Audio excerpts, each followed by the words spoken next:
All right. So I'm going to get started.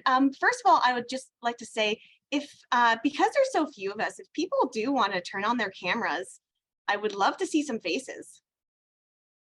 You don't have to. You can remain under there. But and if you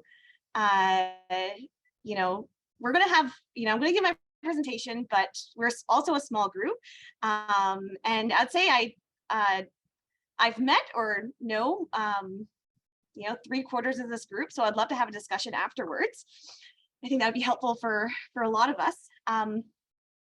So thank you for the introduction, Jade, and I just want to say congratulations, to your position at the Joggins Fossil Institute. It's really great having another geoscientist so close, and we're already starting great collaborations, and I can't wait to see what happens in the future. So I want to start with acknowledgement of where I am. So I am currently in Awokum Mi'kma'ki. This is also known as Parsboro, Nova Scotia. Now, I am of white settler descent, and I feel very grateful to be able to live and work in such a beautiful place. This is the land that is covered under the Peace and Friendship Treaties, and there were promises made under those treaties that were not upheld. And I encourage people to research the treaties of where you currently are, and learn, first of all, and then also learn how you can take some actions. A great way to start is looking into the 94 calls to action recommended by the Truth and Reconciliation Commission. And if you're working at a museum, there is a specific section of how you can support those actions in your museum work. So I'm going to take you first through a little history of my time in Nova Scotia, and the people that have helped me along the way, and then kind of what I have learned from them and what I've taken from them. And then I'm also going to discuss specifically what I'm doing at the Joggins Fossil Cliffs, not at the Joggins Fossil Cliffs, at the Fundy Geological Museum. And what we're doing, and things that we think are working and that other people might be able to learn from. So my real journey, my first summer job as a student was at the Joggins Fossil Cliffs. This was really a pivotal kind of turning point for me. First off, I met some of my best friends, and we're still friends to this day. Jacqueline in the very center is getting married this weekend, and I'm going to her wedding. And first of all, this was really great about this experience is we were, a group of young women, and though I would say I was one of the nerdier ones of us, everyone was, interested in science, interested in learning, and we really, worked and supported each other.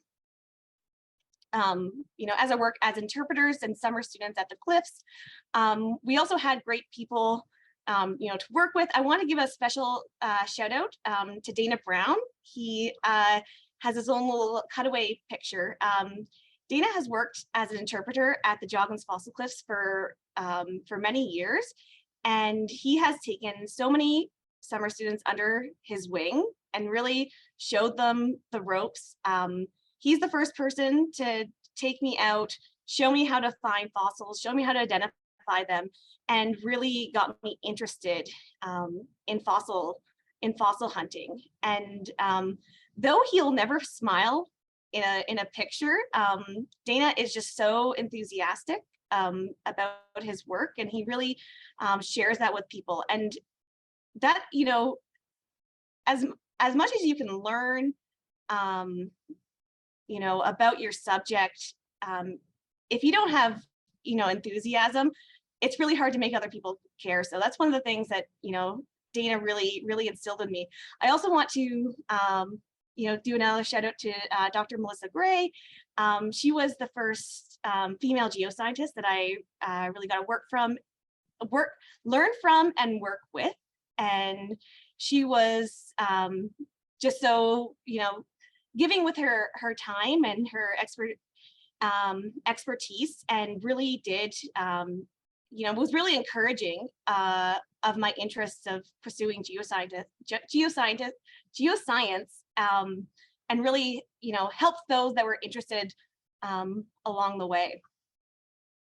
I gotta say, of this, of the group of the 5 girl summer students, there is, one nurse, but then there's 2 teachers, and then 1, and then 2 geoscientists. So I really gotta say, if the Joggins fossil cliffs that year did a really great job of, starting off some education and geoscience careers. Here's just a few photos of my work at the cliffs. I was looking through, I was really embarrassed that I had to post my my failed early modeling career. But then my work at the Joggins Fossil Cliffs was my first time really getting to teach other people about what I was interested in. So I've always been into evolution. Once I got a hold of fossils, I was really intrigued and interested in them and really want to learn. But it was, working as a summer student was my first time where I actually had to then, translate that, and not just to people that could understand me, but, to some 3-year-olds, and then eventually, turn around and do the same thing, but for a college professor. So it was really, a great experience as a summer student, just getting to interact with so many people and from so many different backgrounds and age groups. And even if I didn't, pursue the career I'm interested in, that experience of having to, translate knowledge was really, really valuable. And I know it's something that, my friends that I worked with that are teachers still use to this day and learned from. And then my friend Laura Broom, who's a geoscientist with the GSC, she has to still use some of those skills to this day. It was also such a great summer, not just because of the friends and the work, but I just got to go out and look for fossils pretty much every day. So I, as much as, it's fun telling people about things, and seeing things online and in movies, there's just something that can't be beat by going out onto the beach and just looking for rocks. And I just had so much fun that summer, and got to get so much experience just going out there and looking for fossils. And I've since kind of realized that I got a lot more time as an interpreter. I got so much more time on the beach than some of the researchers. They were coming in for a week or two, and trying to get what they could, but I was spending like every single day out there, and it really helped to get my eyes honed in. And it was just then at the end of the day, it was just fun. So if you can't see, like, beside my hand is an amphibian footprint. I found some ferns out on the beach. Joggins is known for its seed ferns, and of course just the best preservation of a Pennsylvanian ecosystem.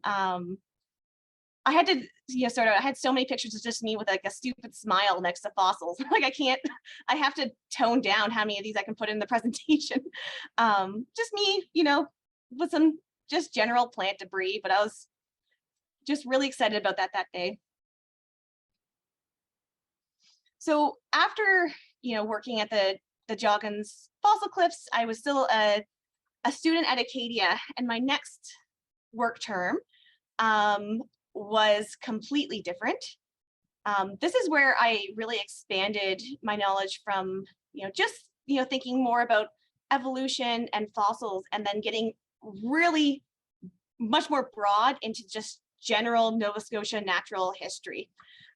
So I ended up as a co-op work placement, going out for 7 months, over 2 years, to Bon Portage Island. This is off the very south shore of Nova Scotia. It is almost as south as you can get. So you can see, we'll start there. Some people might be familiar with this island as one of the last lighthouse keepers, Evelyn Richardson, wrote a book that's pretty well known in Nova Scotia called We Keep a Light, about her time on the island. Now, I was out on the island to study birds, and I'm going to say this was a learning curve. And at first, it it was very new. I had to learn a lot, but eventually, I was going to say, I figured it out. So that's me with a sharp-shinned hawk. Pictures taken a few weeks apart.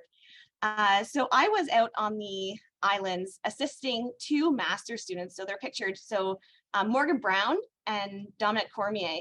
So they were looking at migration patterns of migratory birds. So this meant going out and first capturing birds, putting radio tags on them. And then you can see me, I would go through swamp and forests every day with a radio transmitter, and I would track down to within 1 meter of where the bird was on the island. The island was about 3 kilometers by half a kilometer. But the thing is, birds don't really stay in one spot. They also move. So I was really tramping through, and this was really my where I cut my teeth on what field work could really mean. But what it also meant was I was out on a beautiful island, no internet, just spending the days with people that love birds, love nature, and really learning so much from them that I still, keep this day. And I didn't realize quite right away how much learning about birds would be so useful, to some aspects of paleontology. But then, especially when I started getting into dinosaurs, it was really useful knowing a lot about bird behavior and bird ecology, and in a very kind of practical sense. It was also a dark sky zone, so we were really lucky that we got to watch, shooting stars. There was, a visible aurora borealis the summer I was there, so it did not look like that picture. That's I could see like the faint green, but I was spending my days, looking at birds, looking at plants, looking at the sky, and really getting immersed in Nova Scotia nature. Just some more photos from the islands, and it really had some unique ecology. You could see some things like ghost pipes. So these are parasitic plants that are not photosynthesizing. And then aside from also working on the island, we also had to do field work around Nova Scotia. So we were taking boats places, and then me on that, the satellite pole is actually, I'm at the fortress of Louisbourg in Cape Breton. So after working on the islands, I also traveled kind of all around the circumference of Nova Scotia, setting up radio towers to again try and get more large-scale data of where birds were migrating. And this is actually, there's currently one of these migratory towers outside of the Joggins fossil cliffs. So every once in a while, I go check on it for some friends that are still doing research there.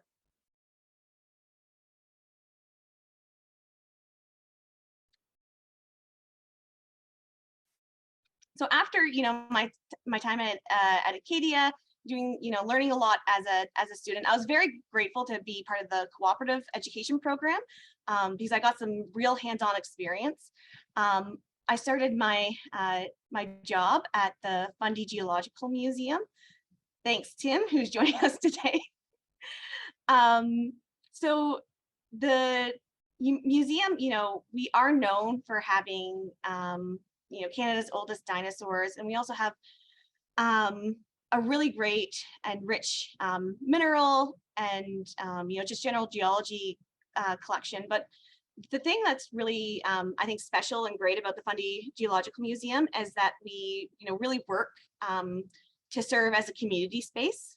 So for community meetings and, but also, as hopefully as a spot where people in the community that are interested in science can use it as like, a launching pad for their careers in just general science, geoscience, or, we're just hoping to support the community in any way we can. Now, one thing that was really great about my first summer at the Fundy Geological Museum is that we just went out and we did a lot of field work, and I just got to go out and be working back with fossils, but in a completely new environment. So this is me and Tim. We were at Wasson Bluff, which is our main Jurassic vertebrate field site, and we were really lucky that year in that we found, I'd say, hundreds of micro vertebrates. So just micro, like tiny vertebrate bones from this site, and it really this site and the field work from that summer really opened up, I would say, a new avenue for our interpretation and field programs for the summer for the museum. So I'm going to talk a little bit about the museum's free educational programming. We do guided hikes, and we do field work and fossil prep, camps with kids of various ages. One thing that we're really proud of is we have started in partnership with WISE Atlantic, a paleontologist for the weekend camp, where we take grade 6 girls and have them stay with us for 2 weekends and learn all about geology and paleontology and just the STEM fields in general. And they're out there actually collecting fossils with us and, learning both the goods and bads of what it's like to be working in STEM. So this program was just such, it was really gratifying. It was also trying because 12-year-olds, they're just interesting, but it was, I think everyone came out of the experience with, not everyone's going to be wanting to be a paleontologist, but everyone left that camp with, I think, an interest in what they were doing, and more importantly, just a positive outlook on, working in STEM or what scientists do. And the reason we chose that age group was that around 11, 12 is when a lot of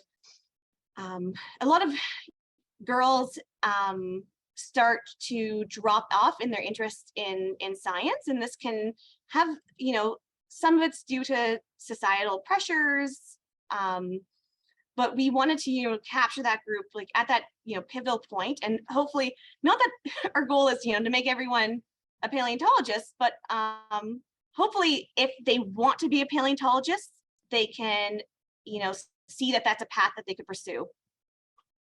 And we you know, we had them, they were making casts. We did casting and molding with them, and we were giving them the real museum quality stuff. You know, you can't, sometimes you just got to take the free labor. um, and we had them doing fossil rubbings and paleo art and also scientific illustrations. And it was just a really, it was really gratifying to see, you know, the interest, but then also the connections they were making, you know, with each other.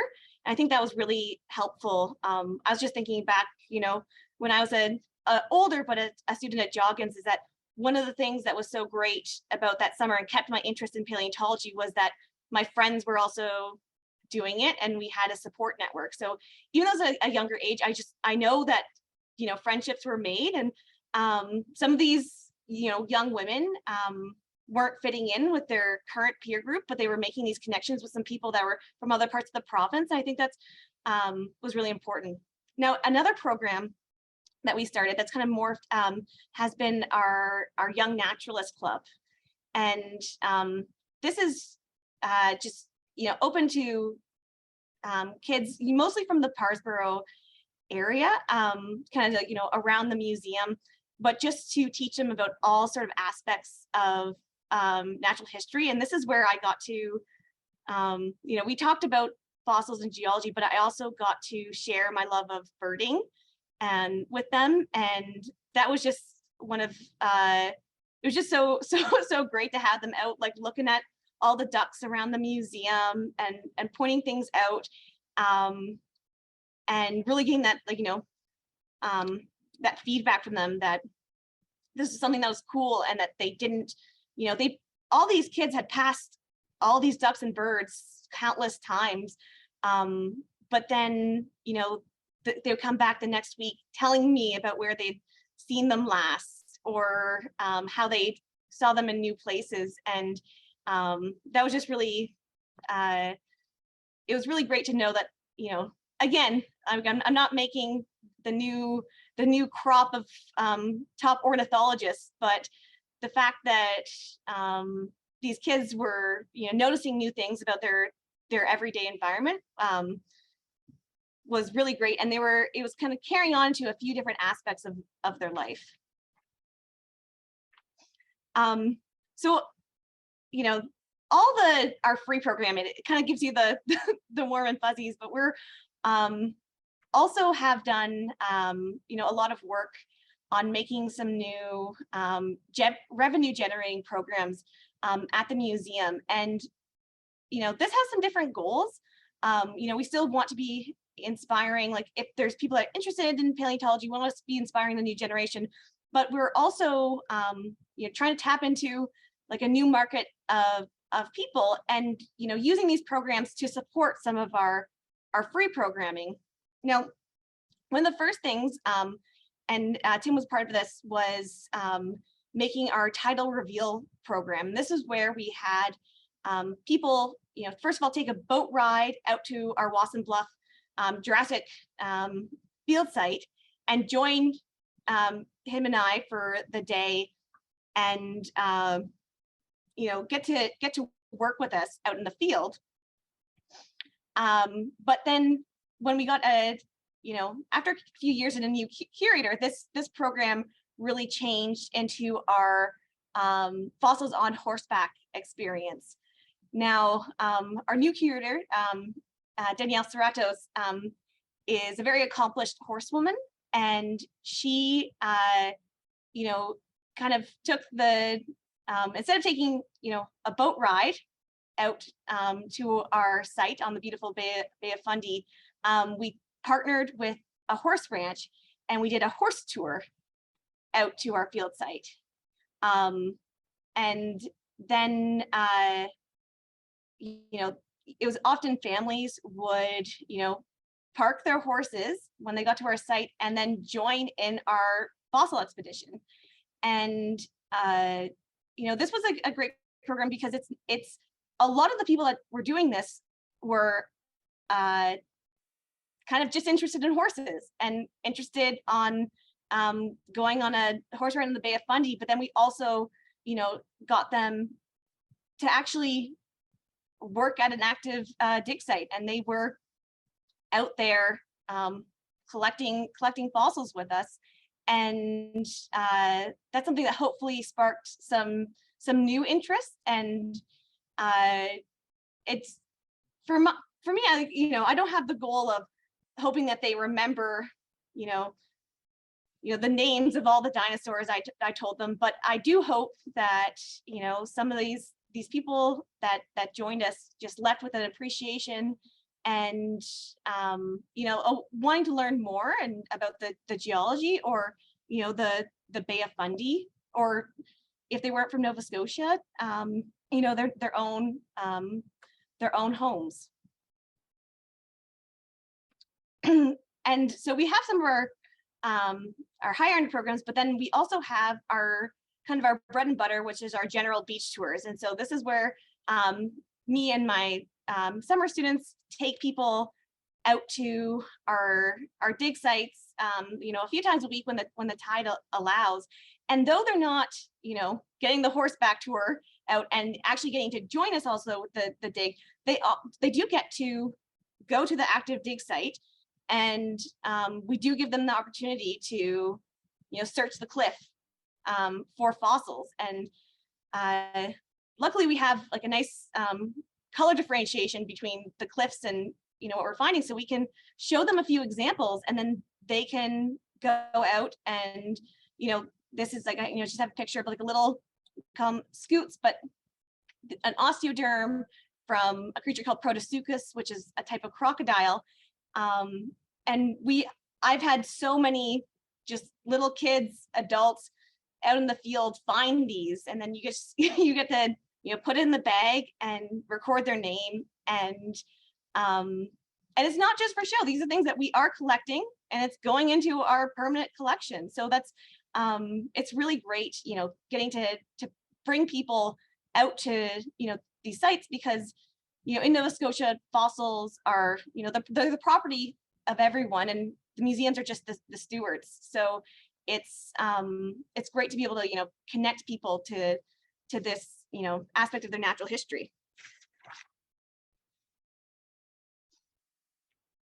We also started a paid program called 5 Islands Family Fun, and this is was really great. We take, a family gets to join me and Danielle, our curator, at 5 Islands Provincial Park, and they get to make casts.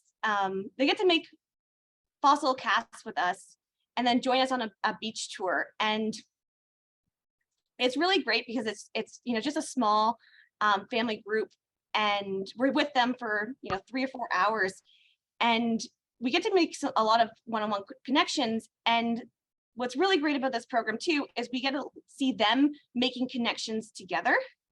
So we teach them some of the basics of the geologic timeline and how fossilization works, and then we go out onto the beach and get to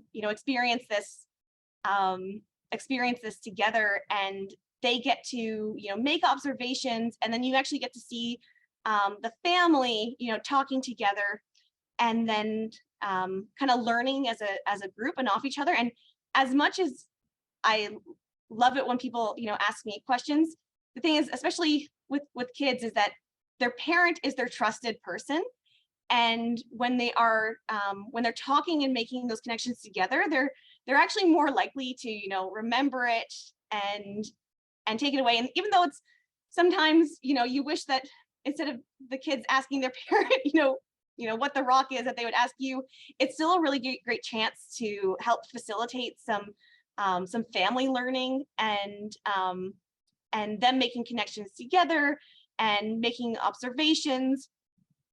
And that it's going to be something that the family's going to talk about, and it's great because it's not going to end with your talk. It's hopefully something that they look back in pictures, and that's going to be sparking memories for years to come.